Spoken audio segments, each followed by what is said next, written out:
Bonjour tout le monde. Voilà, aujourd'hui je vais vous parler des inconvénients après une abdominoplastie ou une mastopexie. Voilà, moi, de ma part, j'ai la première fois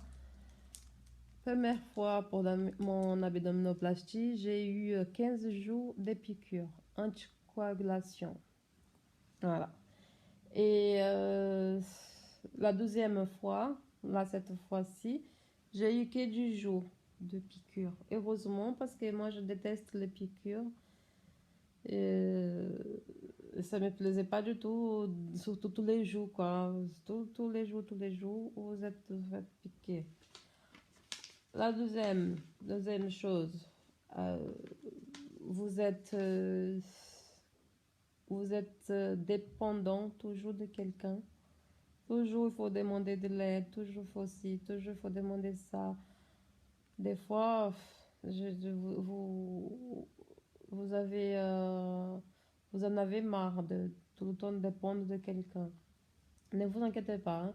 Je vous ne dis pas, je ne vous dis pas ça pour ne pas le faire, votre chirurgie. Je vous, je vous aide juste à voir un petit peu plus ou moins, comme je vous ai dit, les inconvénients. Et voilà, vous avez du mal à dormir. Parce que vous avez mal, vous avez mal, vous avez mal. Vous ne pouvez pas vous tourner à gauche, vous ne pouvez pas vous tourner à droite, rien. Vous êtes sous le dos toute la nuit, toute la journée. Vous êtes couché sous le dos. Et des fois, vous avez très mal au dos aussi, hein. Et sous les jambes, il faut avoir les jambes en l'air des fois. Et d'autres choses. Euh, pour prendre une douche, c'est compliqué aussi parce que vous avez les pansements. C'est euh, surtout pour laver les cheveux, c'est compliqué. Les parties intimes encore ça va. Moi, je me lavais euh, les parties intimes tous les jours, les cheveux, la douche. J'ai pris la douche après euh, le premier jour que je suis sortie de l'hôpital. J'ai pris la douche. La douche, non, ouais, j'ai pris la douche vite fait. Mais je n'ai pas pu laver mes cheveux parce que l'infirmière m'a dit de ne pas lever les bras. Que je ne pouvais pas laver mes cheveux. Et voilà, j'ai pris la douche comme ça, vite fait. Elle m'a fait changer les pansements et j'ai sorti. 2 jours après, j'ai refait les pansements. Et le troisième pansement, je me suis lavé encore les cheveux. Mais les cheveux, ou ils deviennent secs, ou ils deviennent trop gras. Par contre, mon visage était gras, gras, gras, gras.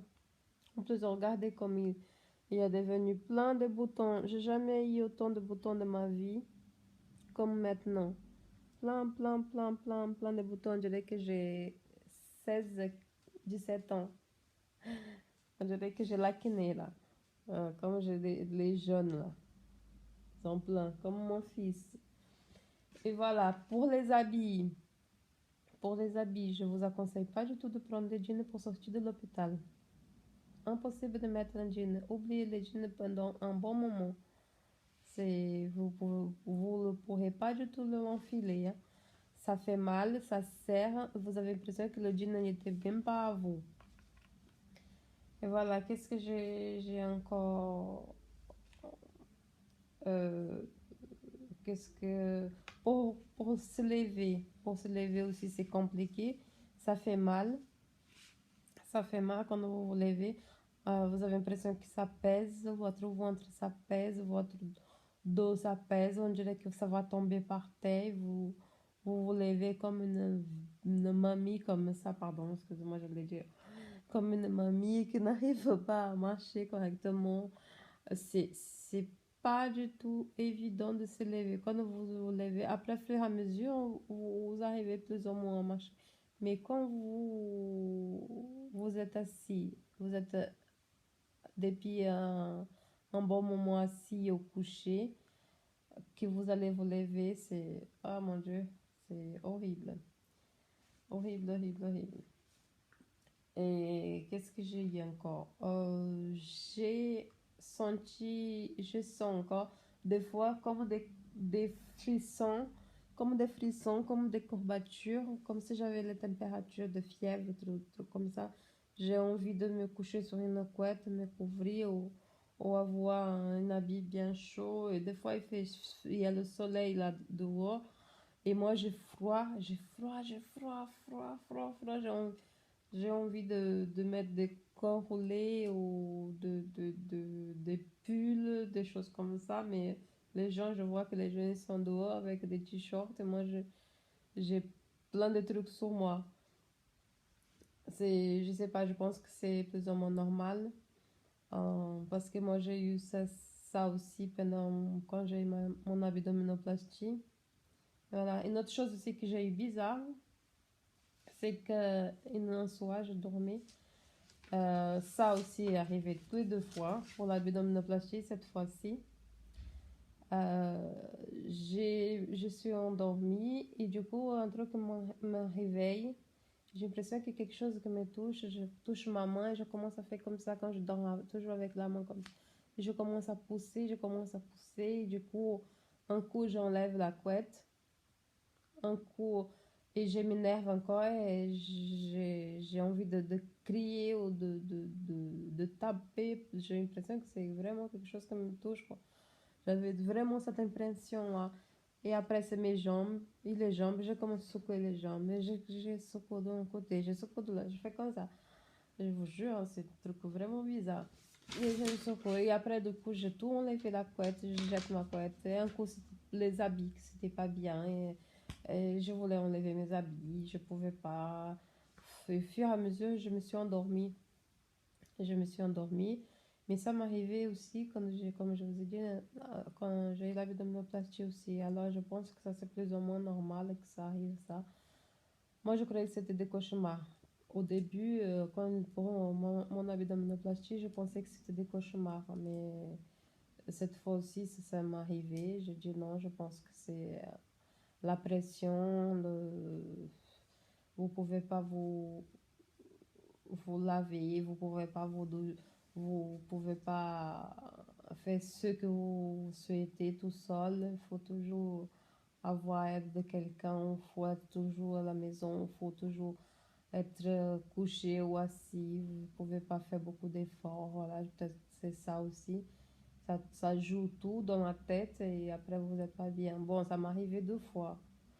De ma part, ça m'est arrivé 2 fois ce truc bizarre. Et après, vous avez aussi la gaine, tout le temps, vous avez la gaine, vous avez les bas, euh, le soutien-gorge. Bon, et je pense que tout ça, ça vous met une pression je sais pas, que des fois vous avez envie de péter les plombs, peut-être c'est ça. Mais ne vous inquiétez pas, je vous en décourage pas du tout à faire ce que vous souhaitez. Au contraire, j'encourage pour ceux et celles qui veulent faire. C'est vraiment, je sais pas, de ma part, j'ai bien vécu parce que je pouvais pas, mon ventre, c'était impossible de mettre un maillot de bain à 2 pièces. Même une seule pièce, c'était, on dirait que j'étais enceinte, on dirait que c'est, non, non, non. Franchement, je regrette même pas d'avoir refait la retouche, d'avoir à passer tout ce, comment on dit, de souffrir à nouveau comme ça, je regrette pas du tout. Je suis même contente d'avoir refait la retouche parce que si vous voyez dans mes vidéos précédentes, le ventre n'était pas du tout. C'était ça, il y avait toujours la peau. Ils étaient flasques, toujours bizarre. Et là, je regrette pas du tout. Voilà, comme je vous ai dit, je sais pas pour vous faire peur. C'est justement pour que vous voyez, que vous ayez un petit peu plus ou moins d'idée à quoi vous attendre. Et parce que moi, de ma part, j'ai cherché beaucoup des vidéos, j'ai vu beaucoup de témoignages comme ça sur des forums. Mais j'ai jamais vu des vidéos qui montrent vraiment les cicatrices, qui montrent quelqu'un qui parle, bon, il parlait un petit peu plus ou moins euh, de leur vécu, de comment ça s'est passé. Mais ils montraient toujours des photos, j'ai jamais vu, et en plus des photos qu'on voyait pas trop bien non plus. Et voilà, j'ai cherché pour un bon moment, j'ai pas trouvé ici en France des vidéos comme ça. Et j'ai trouvé au Brésil, il y en a beaucoup. Les filles font beaucoup de vidéos pour montrer les, les abdominoplasties qu'ils ont fait. Et en anglais aussi. J'ai beaucoup trouvé en anglais, mais en français, pas du tout. Et voilà, c'est pour ça d'ailleurs que j'ai décidé de faire ces vidéos pour vous montrer un petit peu plus ou moins qu'est-ce que ça donne, comment ça évalue. Pour les seins, j'ai hésité un petit peu de vous montrer mes seins parce que je veux pas que les gens ils disent que je voulais me montrer. C'est pas mon but du tout. C'est, voilà, comme je vous ai dit, c'est pour aider à ceux qui se demandent comment ça se passe, euh, pour voir la cicatrice vraiment, qu'est-ce que ça donne, quoi, qu'est-ce que c'est. Voilà, c'est pour ça que j'ai montré mes seins, mais c'est pas pour d'autres choses, du tout. C'est vraiment l'intention de vous apporter un petit peu plus de renseignements là-dessus. Bon, ben voilà, je m'excuse, je suis pas une youtubeuse professionnelle, je suis pas une blogueuse non plus. Je m'excuse, je fais des vidéos au fur et à mesure comme je peux et je m'organise comme ça. Là, je suis pas du tout maquillée, bon, un petit peu. Les sourcils qui sont pas faits, les boutons partout, les cheveux sont tous secs. Je sais pas une youtubeuse qui sont là avec des projecteurs, avec des lumières, non. Je n'ai pas du tout le moyen. Et même, je sais pas si j'avais, je réussirais à faire des vidéos vraiment. Parce que déjà, il y a des mots que je cherche en français pour vous dire, pour vous expliquer un petit peu plus ou moins. Mais c'est compliqué pour moi. Voilà, j'espère que vous appréciez quand même les vidéos que j'ai postées. Et n'hésitez pas à aimer ou à commenter et à partager. Et abonnez-vous.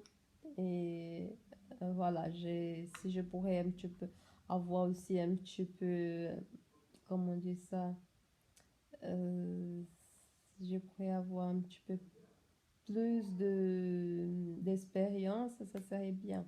Comme ça, je vous parlerai vraiment comme je parle par rapport les vidéos, comment m'organiser, des choses comme ça, comment me présenter, parce que des fois je suis en train de déconner. Et pour montrer des fois la cicatrice de mes chirurgies, c'est vraiment compliqué avec ma tablette, mais bon, c'est pas grave. Je fais comme je vous ai dit, je fais comme je peux et j'espère que vous appréciez tous. Je vous remercie et à très bientôt. Gros bisous à tout le monde. Ciao.